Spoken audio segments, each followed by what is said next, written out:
IMEI বা international mobile equipment identity নম্বর পরিবর্তন করা এখন আর কঠিন কোনো কাজ নয়। কিছু ডিভাইস আর কয়েকটি সফটওয়্যারের মাধ্যমে মাত্র মিনিট 5-এর মধ্যে 15 ডিজিটের নম্বরটি পরিবর্তন করে ফেলছে অসাধু চক্র। সফটওয়্যার পাওয়া যায় গুগলে বিনামূল্যে। গোয়েন্দা পুলিশ রাজধানীতে অভিযান চালিয়ে গ্রেফতার করেছে অবৈধ ও চোরাই মোবাইল বিক্রির সঙ্গে জড়িত 3 জনকে, যারা দীর্ঘদিন ধরে চোরাই ও ছিনতাই করা মোবাইলের আইএমইআই পরিবর্তন করে পুনরায় বিক্রি করে আসছিল। নগর ভবনের ফুডের স্টুডিয়ামের অনেক লোকজন আছে, ওনারা সেকেন্ড হ্যান্ড মোবাইল কিনা বেচা কিনা করে, ওনারাই নিয়ে আসে।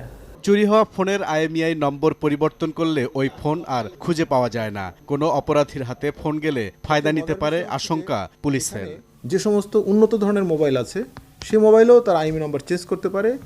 তার জন্য তারা একটু প্রযুক্তির আশ্রয় নেয়। সেই প্রযুক্তিটা হচ্ছে যে তারা সিকিউরিটি সিস্টেমকে ভাঙার তাদের কাছে একটা টুলস আছে।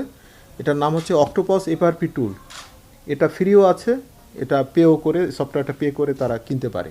মোবাইল চুরি হয়ে গেলে বা হারিয়ে গেলে আইএমইআই নম্বরের মাধ্যমে অবস্থান খুঁজে বের করা হয়। প্রযুক্তির সহায়তায় অসাধু চক্র ক্লোন করছে এই নম্বরটিও, ফলে তৈরি হচ্ছে ঝুঁকি। পাশাপাশি আইন শৃঙ্খলা রক্ষাকারী বাহিনী চুরি হওয়া ফোনের অবস্থান শনাক্ত করতে পারছে না। আমরা বিভিন্ন সময় বিভিন্ন চুরি যাওয়া মোবাইল উদ্ধারের জন্য আমরা কাজ করি, কিন্তু দেখা যায় যে মোবাইলগুলোকে আর পরবর্তীতে আইএমইআই নম্বর আমরা মিলাতে পারি না। তার কারণ হচ্ছে যে যেহেতু মোবাইলের যে আইএমইআই নম্বরগুলো সেগুলো সব চেঞ্জ হয়ে যাচ্ছে, এবং চেঞ্জ হওয়ার পরে সেই মোবাইলটা যে সেই আগের হারানো মোবাইল, এটা বলার আর কোনো সুযোগ থাকে না। পুলিশ বলছে শুধু নম্বর পরিবর্তন নয়, যে কোনো অ্যান্ড্রয়েড ফোনের লক খুলতেও দক্ষ চক্রটি। বুলবুল রেজা, সময় সংবাদ, ঢাকা।